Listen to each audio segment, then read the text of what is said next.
اور اب میں آپ کو سناتا ہوں ام المؤمنین سیدہ میمونہ بنت حارث کے واقعات اور حالات۔ آپ رضی اللہ عنہا کا نام برہ تھا۔ نبی صلی اللہ علیہ وسلم نے میمونہ رکھا۔ والد کا نام حارث بن حزن تھا۔ والدہ کا نام ہند بنت عوف تھا۔ آپ سیدنا عبداللہ بن عباس رضی اللہ عنہ اور سیدنا خالد بن ولید رضی اللہ عنہ کی حقیقی خالہ تھی، کیونکہ ان کی بڑی بہن لبابہ الکبریٰ سیدنا عباس رضی اللہ عنہ کی زوجہ محترمہ تھی اور ابن عباس کی ماں تھی۔ دوسری بہن لبابہ الصغریٰ ولید بن مغیرہ کی بیوی تھی اور خالد بن ولید کی ماں تھی۔ سیدہ میمونہ کی کئی بہنیں تھیں، اس لیے سیدہ میمونہ رضی اللہ عنہا کی والدہ ہند بنت عوف کے کئی داماد تھے۔ اسی ہند بنت عوف کے متعلق کہا گیا ہے کہ کائنات انسانی میں سب سے بہتر داماد اس کے حصے میں آئے ہیں۔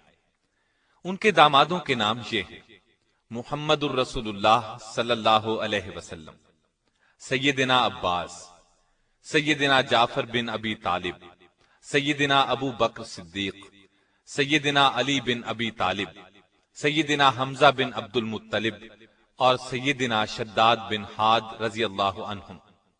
ابن قتیبہ نے لکھا ہے کہ پوری دنیا میں ہند بنت عوف سے زیادہ کوئی عورت اپنے دامادوں کے لحاظ سے بزرگ اور خوش قسمت نہیں۔ سیدہ میمونہ رضی اللہ عنہا کا پہلا نکاح جاہلیت کے زمانے میں ہوا۔ ان کے خاوند کا نام مسعود بن عمرو ثقفی تھا۔ کسی وجہ سے دونوں میں علیحدگی ہو گئی۔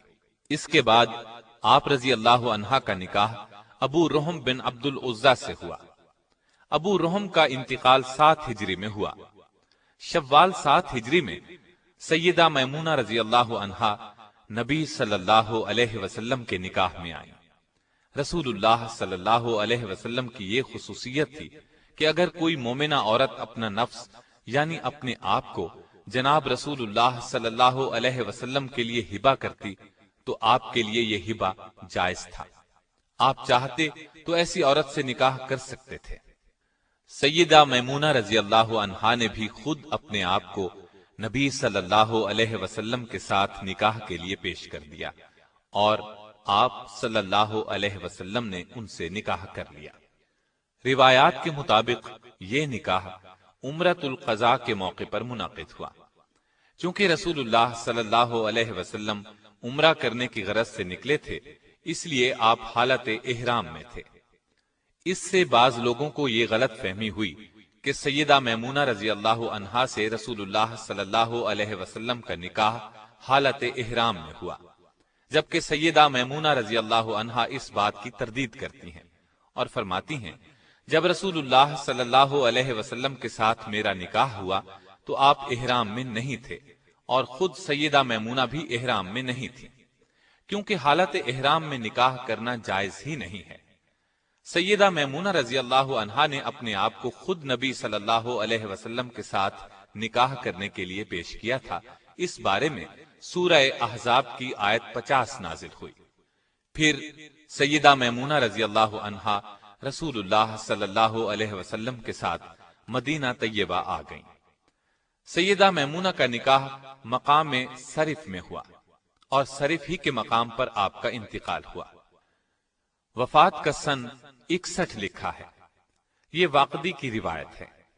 محمد بن اسحاق نے وفات 63 ہجری لکھی ہے۔ بخاری میں ہے کہ ان کا جنازہ اٹھایا گیا تو سیدنا ابن عباس رضی اللہ عنہ نے فرمایا یہ رسول اللہ صلی اللہ علیہ وسلم کی زوجہ محترمہ ہیں، ان کے جنازے کو زیادہ حرکت نہ دو، ادب و احترام کے ساتھ چلو۔ سیدنا ابن عباس نے نماز جنازہ پڑھائی اور قبر میں اتارا۔ آپ کی روایت کردہ احادیث کی تعداد 46 ہے اور بعض کتابوں سے معلوم ہوتا ہے کہ تعداد 76 ہے۔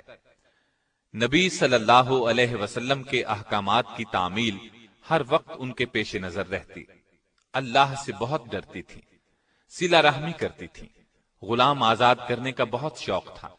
ایک مرتبہ آپ نے ایک لونڈی کو آزاد کیا تو نبی اکرم صلی اللہ علیہ وسلم نے بڑے ثواب کی خوشخبری سنائی۔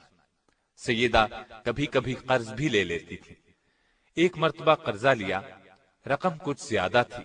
کسی نے پوچھا آپ اس رقم کو ادا کیسے کریں گی؟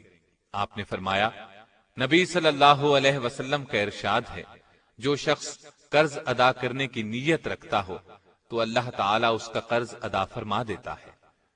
رسول اللہ صلی اللہ علیہ وسلم کی تمام ازواج مطہرات میں سے سب کے بعد سیدہ میمونہ کا انتقال ہوا۔